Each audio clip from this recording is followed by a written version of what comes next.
What's up, fight fans? This is Kurt DeVille with Counterpunch Boxing News, and I have some new news. Some unfortunate news concerning George Foreman. George Foreman, once again, has been accused by the third woman of childhood sexual abuse in the 1970s. Wow. A third woman has accused the heavyweight great George Foreman of sexually abusing her as a child in the 1970s.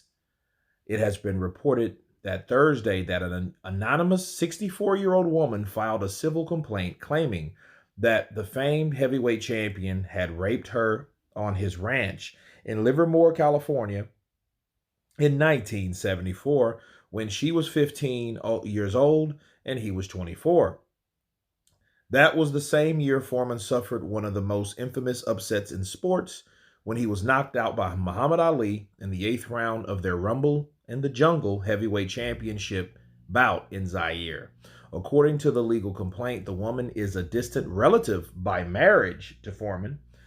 The existence of the lawsuit, which was filed in Alameda County, California, comes only days after the theatrical premiere of a new biopic of Foreman's life, Big George Foreman, featuring Chris Davis in the role. Foreman has denied the new allegations, is not named in the complaint, showing up as DOE1, but is clearly identified as the person who defeated Joe Frazier in 1973 to become the heavyweight champion of the world, only to lose the title to Ali in 1974. The plaintiff, who was born in 1958 in Houston, Texas, says she was introduced to Foreman through a mutual family member during a trip to Foreman's Livermore ranch. At some point, the complaint alleges plaintiff was left with DOE1 unattended. During this time, DOE1 began to ask plaintiff sexually explicit questions, which plaintiff replied that she had absolutely no experience of. After the plaintiff rebuffed Foreman's advances, the complaint says that he then engaged in immoral and unwanted sexual acts against her, which included oral copulation. Okay. The plaintiff says that she was motivated to file her complaint after two other unanimous 60-year-old women described similar incidents. As you guys can recall, last year, two women came forth. Gwen H. and Denise F. filed separate suits against Foreman for sexual abuse in the 1970s. Denise accused Foreman of grooming her into having sex at 15, while Gwen said Foreman had raped her at 15 and 16. A recent California law expanded the definition of childhood sexual abuse and allows survivors of such trauma to file civil suits. Foreman tried to get ahead of the accusations by issuing a statement before the lawsuits were filed. According to the Daily Mail, Foreman is countersuing one of the women in federal court. Let me counterpunch. This is now the third person, and we are aware that these things happen with celebrities, famous people, and I want to make very clear, first off, I am against any conduct, any act such as this to anyone. It's immoral. It's downright disgusting. Okay? And me, of having daughters myself, I am totally against it, 100%. And God help anybody that I find doing anything to anyone that I know in that manner. However, you want to know and be very, very careful and very, very sure there's no foul play that's going on the accuser's end, because it's just eating me up because of the convenience. Convenience, it really taunts me. Okay, that's the first thing that just pops in my head. Like, okay, why now? A movie's out, you have a successful older man, and now there's another lady claiming to be assaulted in that way.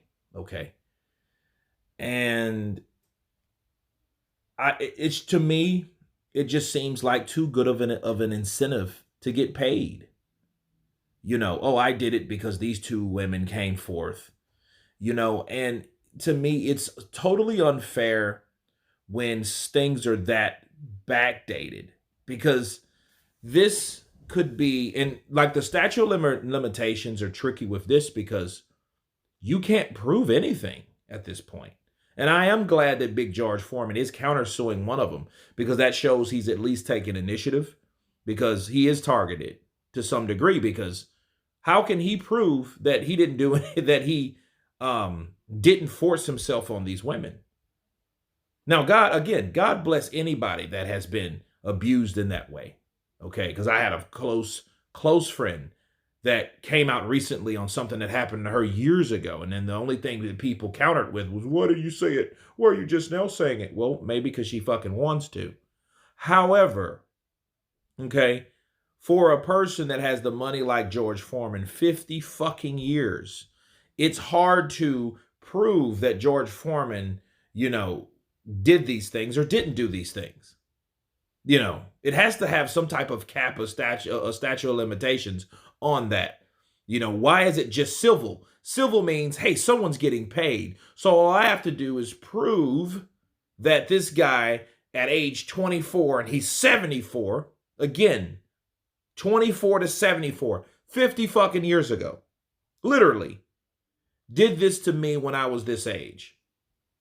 It's just too easy to file a suit and not have enough evidence to prove that he didn't do it on his end, and on your end to prove that he did do it. So if anything, I think these women are looking for a way to get paid. If they are not getting paid, someone in their family is getting paid. But greed doesn't stop at a certain age, people. Neither does being a damn liar either. And these guys are targeted. These guys are victims of interrogation of some sort. And they don't have to come to them personally, because now, since this law has been made, they can now just say, "Hey, yeah, I was sexually assaulted in 1974. So guess what? I want some compensation for the newfound superstar from his fucking movie." That's what I think of, and that's exactly the convenient factor that popped in after this man comes out with it. Then 2 or 3 days later, this lady comes and files a civil suit, meaning she wants money. Okay? When you hear civil, you hear money. And none of that equates with how she felt. None of that equates for what really happened to her, or what allegedly happened to her, or them, rather. Nothing really proves that. Nothing really vindicates that. All you're doing is getting money from something that may or may not happen 50 years ago, and you want to get paid for it. It's just too far away for any type of thing that can go down. In 50 years, who the hell remembers? See, these women could very well be groupies, ex-girlfriends, ex-lovers, ex-one-night stands, ex a lot of things. All they know is, well, hey, we had sex and it might have been a little rough and I didn't like it, so guess what? I want to get paid. And these type of things happen, unfortunately, with celebrities, and they're easily targeted, especially when they make a splash or a buzz, or they get resurrected some type of way to get rehashed or rejuvenated by the fame and the things that they've done. Then here comes these people, these extortion artists, to come in and claim their fame, or to claim something based on these celebrities' come up. And it is sick and foul on both ends. If George Foreman did this, which honestly I don't believe he did, because I don't believe anybody that has half a decency about themselves would wait 50 fucking years and do that. Dude, you should have just not said anything from that. Just gringed and carry your ass. No, I want to get paid. Okay, we know what's motivating you now. It's money. So, I mean, it's bad, and I feel bad for anybody, because even if George Foreman didn't do it. Even if he did, really doesn't matter, because the more people come forth, or the more people accuse George Foreman, the more that his legacy can be tainted by these type of accusations. And that's the sad thing. Regardless if he did it or not, I hope he didn't. But if he didn't, that means these women made it their business to, first of all, get paid, and second of all, smear his name in the mud just to make a buck. And that is absolutely disgusting. But anyway, you guys tell me what you think of a third woman coming forth on George, Big George Foreman, the lean, mean, fat reducing machine that came out with his newly formed movie. Big George Foreman, of course. Please subscribe. And you guys been Counterpunch. Peace.